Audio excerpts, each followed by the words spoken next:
Last year, the Georgia State prison system had about 68 homicides. State of California might have had 20. State of California has twice as many people as Georgia. Georgia's prison homicide rate, if it was its own city of 47,000 people, would make it by far the most dangerous city in the United States. And 2025 has gotten off to a bad start. There was 9 people stabbed at the Wilcox State Prison, none fatally, just the other day. And the Georgia State prison system is wild. I got a detainee that wants to talk to you all. I had knives put to my throat, and I had to call my mom telling them, please wire somebody some money or I'm going to be killed. Huge scammer gangs, of course, the Bloods, Sex Money Murder, Young Thugs, allegiance supposedly to Sex Money Murder. An incarcerated guy in a Georgia State prison was brought up in the case he just had to plead guilty to, and a report just turned in to the governor that Georgia paid $2.7 million for, to tell him what they should have already known, is that they're so understaffed that the gangs are effectively running some of the prisons. And incredibly, over the last 10 years, there's been 28 indictments of organizations running drug or other criminal activities from prison in Georgia. 28, so 3 a year basically. And 3 of the most interesting ones run by a guy named, 3 of the most interesting ones, Sex Money Murder. A guy named Ryan Brandt, one of the Godfathers, called himself, just one of the best nicknames I've heard, Robert Kraft. Robert Kraft is the owner of the New England Patriots, a football team that had a dynasty going on for a while, so it's a good nickname. Robert Kraft, and you had Cash the President, a.k.a. or legal name Nathan Weeks. He was running contraband, they smuggling stuff in, DOPE, into, I think, the Smith State Prison. And his nickname was Cash the President. And there were a couple homies that he had ordered from his prison cell that were carried out. And the most interesting one of all, I'm going to do a longer, in-depth story on, Young and Paid, led by Y.A.P. Lavish, a.k.a. Arthur Lee Cofield Jr. Arthur Lee Cofield Jr. went to prison when he was 16, back in maybe 08. And before he could get out, like during, I think 2018, so he still had a few years left. He gets convicted of having a guy shot who got paralyzed over a woman. And he had bought this woman, or he had bought a Lambo that she was using. Mind you, he's in prison at this time, Arthur Lee Cofield, Y.P. Lavish.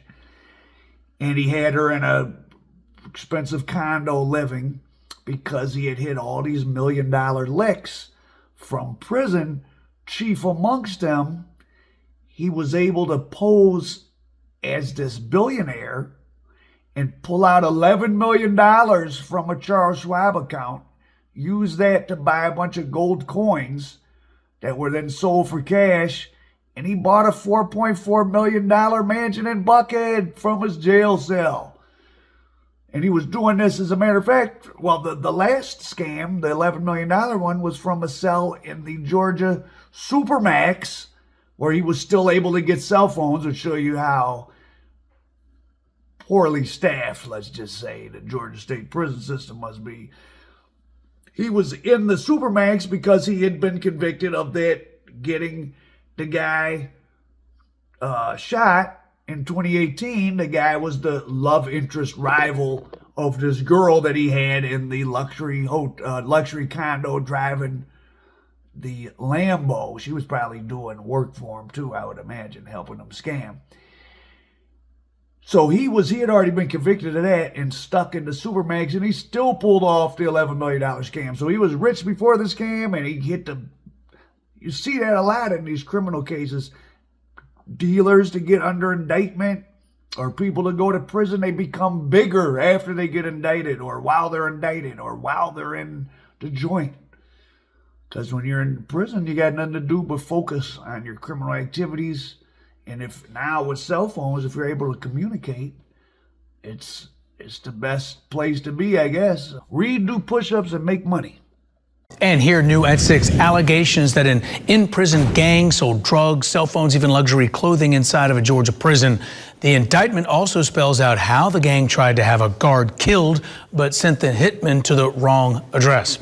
It involves inmates at Smith State Prison in Glenville in Tattnall County. Now, I've done a few stories about the Georgia situation there in Georgia. I did a drone story, put a link to it. And I did a full breakdown of the horrors in the Georgia State prison system.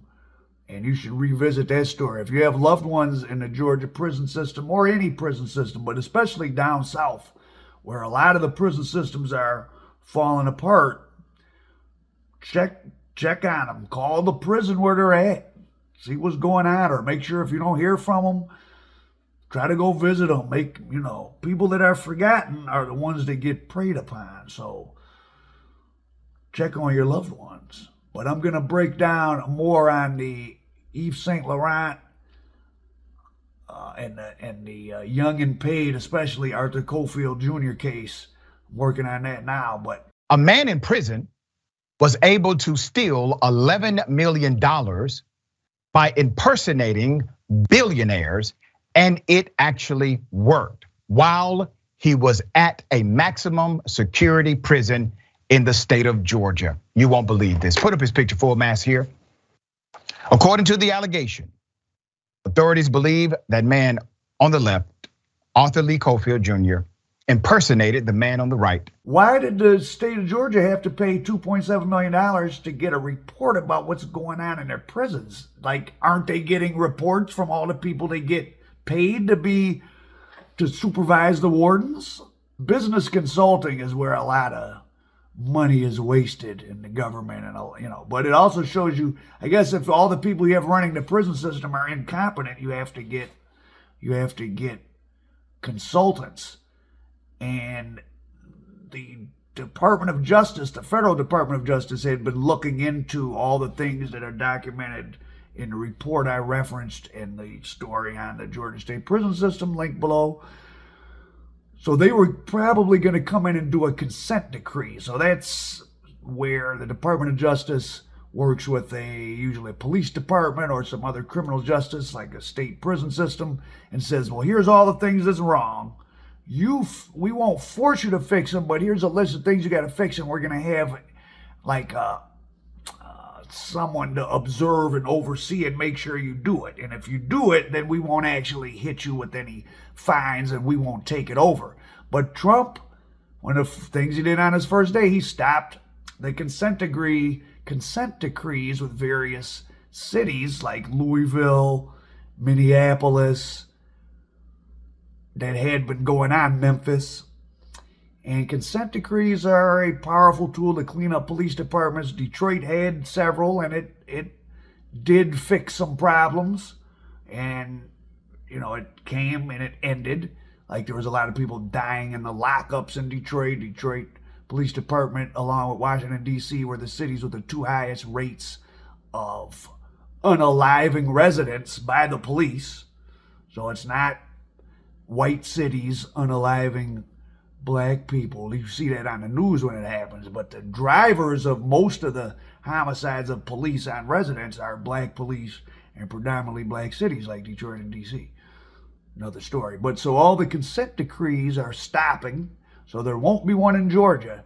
So the things that have been going on in that prison system, the scamming and stuff is interesting and be entertaining to watch, but the horrific abuse of the inmates, really by other inmates, and is not being stopped, detailed in that report. And you can watch my story. Things like people being tied to their bed for months on end, having all their meals stolen. There's people who died of starvation.